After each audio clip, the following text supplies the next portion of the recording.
បាទជំរាបសួរដល់បងប្អូនទាំងអស់គ្នាបាទថ្ងៃនេះយើងចូលដល់មេរៀន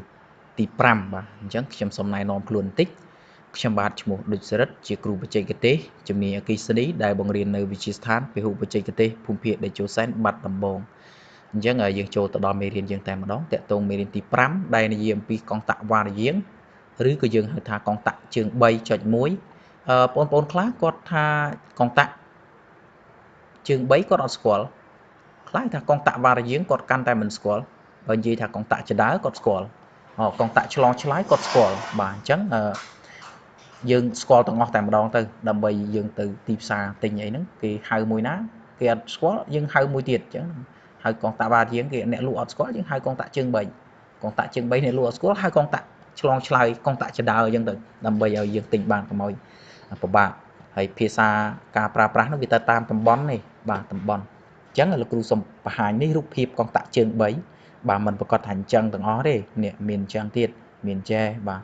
នេះមានបែបហ្នឹងបាទអញ្ចឹងកងតាក់ហ្នឹងគឺបងប្អូននិយម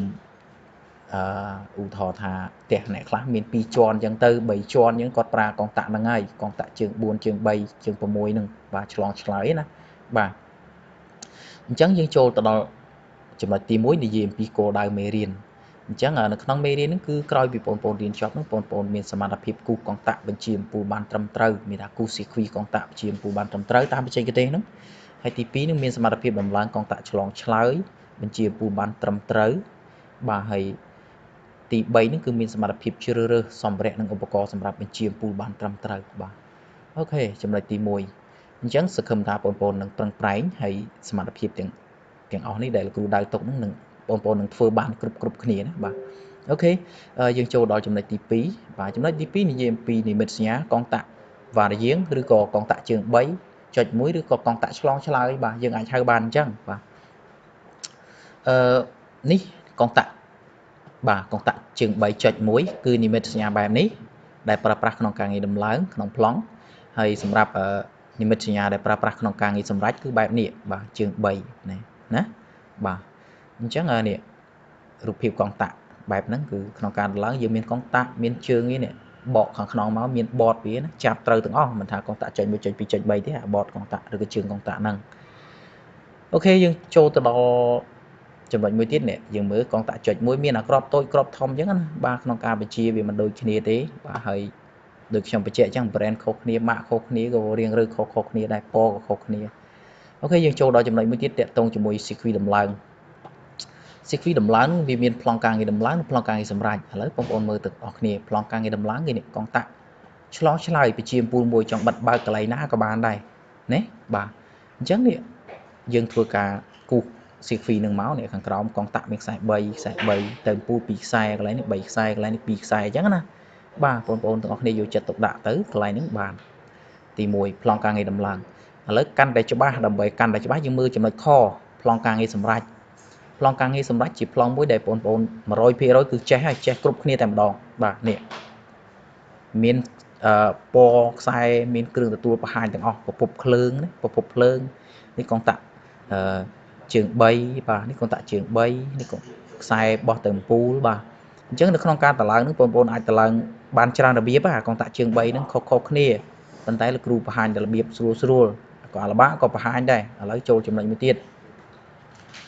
បាទការអនុវត្តដំឡើងកងតាក់ជើង3.1ហ្នឹងណាបាទឆ្លងឆ្លើយនេះយើងតម្លើងមួយទៀតមកនេះតម្លើងជាក់ស្ដែងនេះកងតាក់យើងចូលមកបែបហ្នឹងមកមានគ្រឿងទទួលមួយមកអូសចូលដល់ពីរទៀតបាទទៅត្រង់ក៏បានខ្វែងគ្នាក៏បានបងប្អូនអត់បញ្ហាទេចង់ខ្វែងគ្នាក៏បានចង់អត់ក៏បានបាទតាមទៀតខ្សែមួយខ្សែកណ្ដាលហ្នឹងខំហ្នឹងយើងអូសចូលអំពូល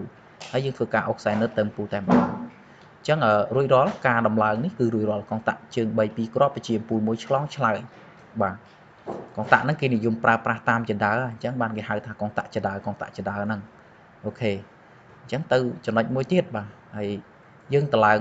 ដូចមាញ់អញ្ចឹងនេះកងតាក់ផ្សេងម៉ាផ្សេងតែជើងប្រហាក់ប្រហែលគ្នាឃើញទេជើង3ពូលមួយដែរអញ្ចឹងខ្ញុំធ្វើការតឲ្យមើលនេះ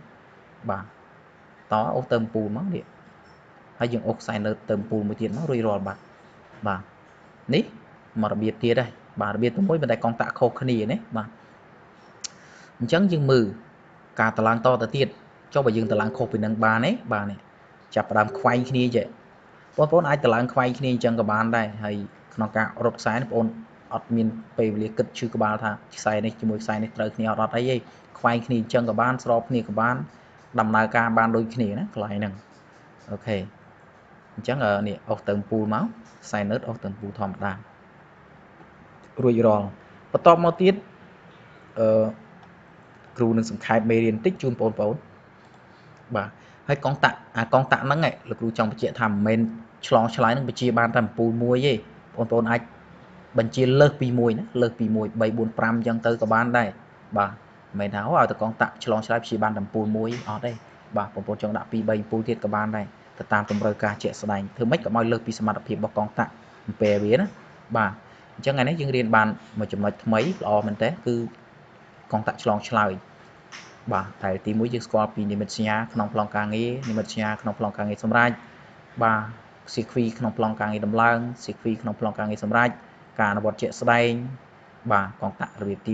1បាទរបៀបទី1របៀបទី2បាទអញ្ចឹងតកតងការសង្ខេបមេរៀនគឺមានតែប៉ុណ្ណឹងហើយកិច្ចការផ្ទះគឺសូមឲ្យបងប្អូនធ្វើការអនុវត្តបាទអនុវត្តដំឡើង CQ កងតាក់3បញ្ជាពូល1យើងអត់ទាន់រៀនដល់3ប៉ុន្តែលោកគ្រូដាក់ឲ្យដល់3បញ្ជាពូល1ពីព្រោះនៅក្នុង YouTube មានច្រើនណាបាទមានច្រើនហើយ channel របស់លោកគ្រូមាន2 SR Electricity ហើយនឹងKhon Sarith បាទមានបង្ហាញមានធ្វើវីដេអូជូនប្រជាពលរដ្ឋខ្មែរយើងសម្បីចូលទៅសិក្សាបន្ថែមបាទកុំឲ្យបាក់ហើយជាងខូចតិចតួចទេអត់បាក់ហើយជាងទេធ្វើខ្លួនឯងបានណាបាទអរគុណទាំងអស់គ្នាយើងរងចាំវីដេអូបន្ទាប់បាទអរគុណ